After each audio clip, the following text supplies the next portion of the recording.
abruptly on me.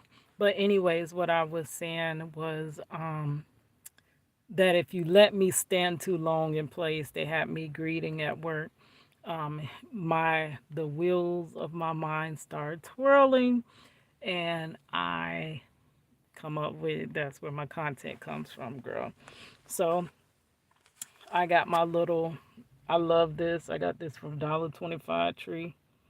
I have three of them. I think I'm gonna go stock up because it fits conveniently right in my pocket, right there, and I love it. So I can pull it out and I can write when I need to write.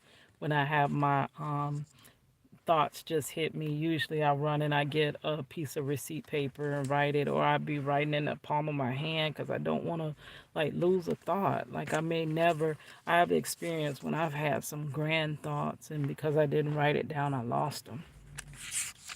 So, y'all know, y'all have gotten to know me for a little while. Y'all know the biggest plight in my life, well, one of them have been trying to free my husband. Y'all, I've told y'all the story time of losing my mother unexpectedly through an outpatient surgery. I told y'all stories of me being bullied growing up. I told y'all I take you on my daily day to day. I also tell you this big struggle of trying to free myself from work. A few years back, they had this movement, I don't dream of labor. And uh, honestly, the more you work, the less you live your life, the less you live your purpose. So I am stuck. I'm gonna just say it. I am stuck. I haven't figured out how to get out of the workship life, the hamster wheel, the treadmill. Joyce Myers refers to it as rocking in a rocking chair, just movement but not going nowhere. So I haven't figured that out yet. Don't even know if I'll ever figure it out, honestly, at this point. But it's so designed for you not to figure it out, for you to be an employee almost to the day you die. You retire all the way towards the end of your life, girl. So y'all know that struggle, but it is some struggles I have not shared with you guys. Oh, you also know the struggles of my physical disabilities as well that I go through. So I got a lot going on, but the main focus of my channel, the main focus is just I want my dang on family back together. Um, but I'm gonna introduce you to a struggle that I have never really talked about on this channel. This is something that has become a grand hold back in my life, a strong hold, a tremendous setback, almost just as tremendous as, Marcello going to prison setback. I feel like without a lot of setbacks that I had in my life, such as that prison sentence, I feel like my disabilities are a setback. So if we could X out my disabilities and this, if we could get rid of all of this, I feel like I could have been further down the road, way further down the road. But life. I just watched this lady last night. I love her. I think her name is To a Woman's Heart on TikTok, and she had this long live, and I watched every bit of it, girl, while I was journaling, talking about change and why are humans so scared of change. I need to do a video like that too. Change for the better, change for the worse, change in itself. We are scared of change, right? And then she got into this one part with she no longer, like as she got older, she doesn't allow BS in her life. It's a lot of people that play games and she doesn't tolerate it. And have you ever seen that the older people that just they don't play the radio? I so admire you, and I'm tired of playing the radio with folks. I'm getting to the point where I am speaking up, and that is gonna be if you really know how I am, I do have some stories, but I'm gonna have to further explain like who I am and how I am, and you would know it's very hard for me to speak up. I speak up for Marcello daily. I speak up to injustice. But one thing that is so hard for me to speak up for is myself. So I thought about today that I should start doing life lessons, things that I learned it the hard way. You can learn lessons, you could be taught lessons, or you can learn them the hard way. And it is so much better if you just learn them without having life to have to teach you, because life is a hard teacher. Okay, so life lessons I learned. This is just the beginning because I haven't even finished taking my notes on this subject. So I'm just going to document where I'm at, and then I'm going to expand upon it because this has been a very big delay in my life, hurdle in my life. And if you can go around those delays, please do. Life is short. Everyone has a purpose.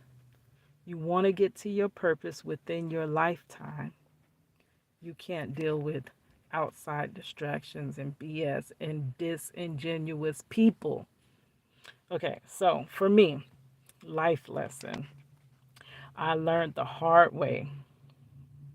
Narcissism is a snake that has to be cut off at the head. You cannot allow it to be around you like that. You have got to cut it off once you recognize it and see it. Okay, so one, they scope out broken people. So you have to be broken and weak enough to fall prey to a narc. Now, y'all know all the videos that flood the internet about narcissism and narcs. So for short, they call them narcs, but a narcissist is a person with narcissistic personality disorder.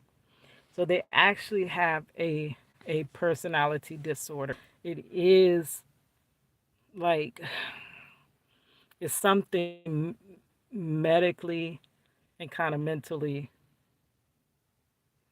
off with the person. Okay. So, they learn your broken parts, the people that are narcissists or narcissistic personality disorder, people with these disorders, they learn your broken parts. Now, don't feel bad. Many people are broken down just by life. Life can bring you down to your knees. It has brought me to my knees. I believe what made me so susceptible, if I said that incorrect, please grant me grace, to narcissistic energy was rejection in my life. Also, my longing for a family or a sense of family. Those two things, I believe, is what made me a prime candidate. Girl, I can't even talk today. For people that have narcissistic personality disorders, right? Okay.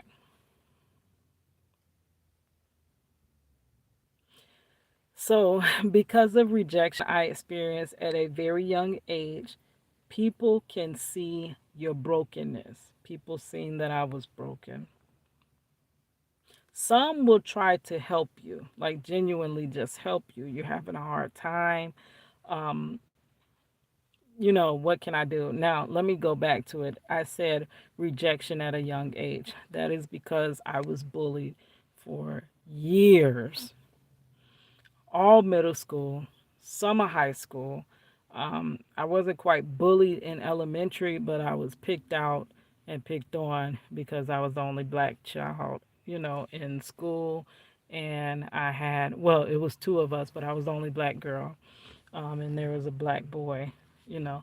So, but I was picked out and picked on for my hair. So it started there as a child, little kid, that you should be cuddling me and hugging me, but yet you're picking on me and making me, oh, you're different. You're not like everyone else. Like as a kid, it mentally does something to you. And then when I went to, y'all see this in my drama life, once I went to that was when I was in an all black, I mean white school. And then I went to an all black school and I thought that I was going to be accepted. And I wasn't. I was not accepted because I was a rock and roll skateboard kid and I fell off my homemade skateboard, slid across the concrete, got this big old scar on my face, and became Scarface. I was picked on, ridiculed. They threw rocks at me. They would not let. I did not get one moment of peace. I hated school. And after school, I came home and was locked in my room. Now, as far as my family dynamic, I always now I'm so glad I'm learning so much. I was the scapegoat child. Y'all don't know what scapegoat child is? Marcello is also the scapegoat child in his family. Girl, don't worry. I just learned all this year because I went on a journey and I was asking God to show me what is wrong with me. Why don't people love me? Why do people hate me so much? And all I do is try to be the best person I can be. So God started revealing and allowing me to come across certain things and that answered a lot of questions I was seeking. But I am the scapegoat child of my family. Marcello as well as the scapegoat child of his family. And I'm thinking maybe that's why our bond was so close, right? So in my family, I was second oldest, but my older sister had left, moved to Chicago. So she was not in a household at that time. So it's basically, I had two household settings. I had me, my older sister, and then my mother had just had 9 years after I was, born. She had my sister under me. So it was us three. So it was a baby, two older girls. The house was so just, it was more of a home at that time. And then I had my mother and father, right? Later, my sister left. I became the oldest, and I had three little sisters significantly younger than me. No matter what was done in the household, it was always my fault. House not clean, it's my fault because they messed up. Um, this is happening. Our house was so freaking chaotic, noise, constant confusion, constant arguing, constant fighting, to where it made me, dang it gave me this nervous tendency. I always felt overwhelmed. I feel it now. I go through this now. I always feel like if something's not happening, I think people refer to it as waiting for the other foot to drop. I'm just sitting here, oh, it's only a matter of seconds before something there I don't. There I go. Okay. So people a lot in my past have told me I'm negative. I've heard this everywhere, and I will debate you. I am not negative. A negative person is not going to do as many things as I do. They're not going to take as many chances as I take. Now, I am scarred from my past. It is so hard for me to believe that I can win because every part of my past I have always failed. So that part, even in my positivity and me knowing it can happen, it's going to happen, it's going to happen, I'm waiting for that shoe to drop. And that kind of pertains back to that, just waiting on something to be wrong, something to be my fault, something Keita did wrong. Keita didn't do this, Keita didn't do that. All I hear is negative about Keita. That's it. That's the majority of what I heard growing up. Um, just about everything was my fault. Whether it was my fault or not, it's your fault. Let's put it all on Kita. So I was the scapegoat child. And I do explain like how I don't hold no grudges because I understand parents only do the best that they can. And they grew up with their own sets of trauma. Each one of my parents had their own trauma that was not healed by the time they had me. Usually they say your first child is your experimental child. So they definitely weren't healed by the time they had me and some of the other siblings that followed. So it's just like generational curses just being passed down, basically, right? So for me, I never heard nothing good about myself, but I always heard the bad about myself. And it instilled in me that I'm bad. I'm not that smart. I can't do nothing right. Everything I do is wrong. I'm always making a mistake. I'm always costing this. These are the feelings that were instilled in me young, right? And I'm not gonna lie to you and tell you I don't have these feelings anymore. I have less of them and I'm working on more positive feelings to offset them. But I still have those feelings. Like whatever trauma you go through as a child, even by the time you become adult, sometimes you don't break free of it well into your adulthood. So I started wondering what the heck is wrong with me? What is wrong with me? Something is wrong with me. Can you please show me? Right? Because I've never seen nobody try to be the best person they can. And in everybody else's eyes, I'm the worst person I can be. Right? Okay. So I believe that made me susceptible to narcissistic energy. It was rejection. I experienced at a very young age. People can see your brokenness. Some will try to genuinely help you,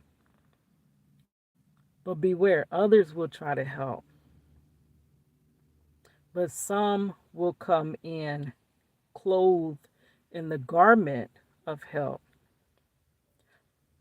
but they are only trying to help you. I'm sorry, I messed up right there. My eyes are hurting and I'm trying to read this. I'm sorry, I'm got a headache. I don't really feel that good, but I'm trying to get through this video, right?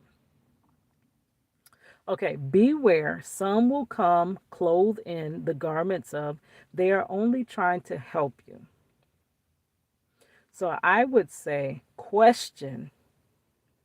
I didn't say interrogate, but don't be afraid to ask people why. Why do you want to help me?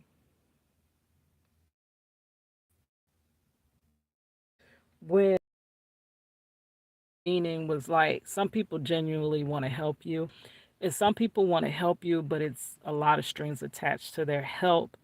And some help when you need help, and some just come and you're not even in need of help, but they're coming with this energy of I'm here to help you.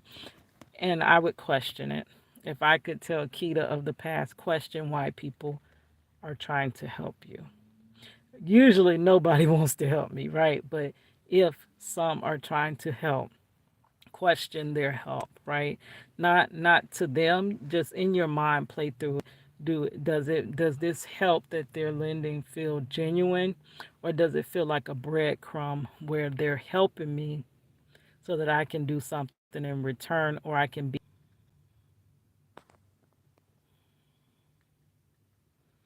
Okay, so turn the page. Help is like, okay, so now when you are dealing with people with narcissistic personality disorder, help is like, let me explain. It's like you're a bank, and when the person with narcissistic personality disorder comes to help you, and remember, it doesn't matter how small or how big the help is, all help